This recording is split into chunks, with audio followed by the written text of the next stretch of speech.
You know, when it comes down to it, success has nothing to do with potential. It's all about the perseverance of somebody. That will override any endeavor. If you throw shit against the wall, eventually something will stick. You guys that have this potential, don't have this potential, you know, that shit dies. What continues to last forever is a perseverance to always show up. That's what champions do. Every single champion is the same as every ordinary person. The only differential is that they show up to the event every single day. They see failure as a learning curve.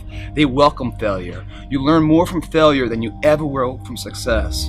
So showing up and getting knocked on your ass, finding intestinal fortitude, stand back up and face that endeavor is going to be the overriding factor that makes a difference. How do you know when you're doing those things? The small things in life add up to those big monumental things. When I say the small things, it's a character building block, that your name means something. You hold value to your name. If you drop trash on the ground, you pick it up because that's your responsibility. You hold value to yourself. When you shake someone's hand, you look them in the eye and give them a firm handshake because you're here for a purpose.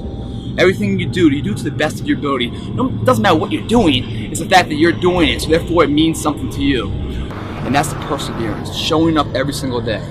That will always achieve your goal. It doesn't matter what you're born with, it doesn't matter your potential, how much, the silver spoon of money you have. All of that can be attained if you show up and you're willing to risk failure for success. You see, most people never go after what they want because they don't know every step they have to take to get there. I want you to think of a person going up the side of a wall of ice.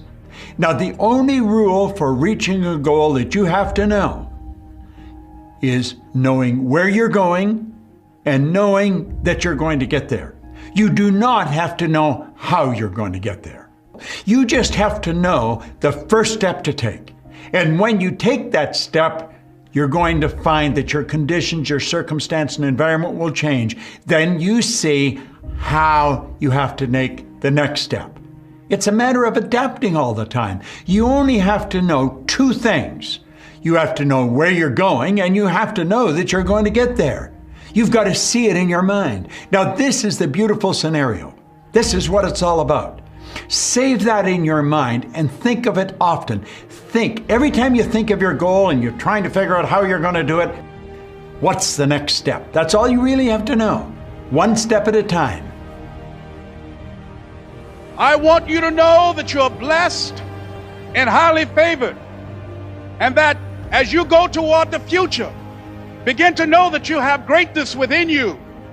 And if just one of you here begin to envision yourselves as being blessed and highly favored to reach your goals, if just one of you capture the essence of what that means, that you have greatness within you and a responsibility to manifest that greatness, that you can make your parents proud, you can make your school proud, you can touch millions of people's lives, and the world will never be the same again because you came this way. Listen to me carefully. Stop procrastinating. Focus on your goals. When you focus on what you want, what you don't want automatically leaves your life. Don't focus on eliminating anything. Focus on creating what you want.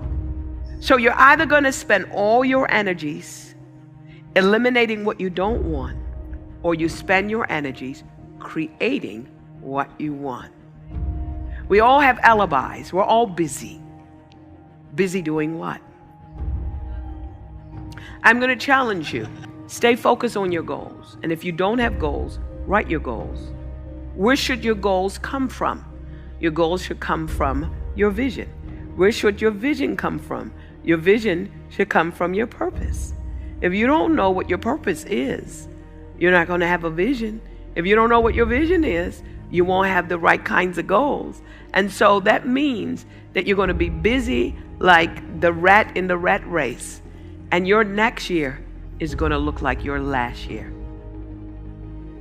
I did not become successful with two-family household with the income $250,000. I was homeless.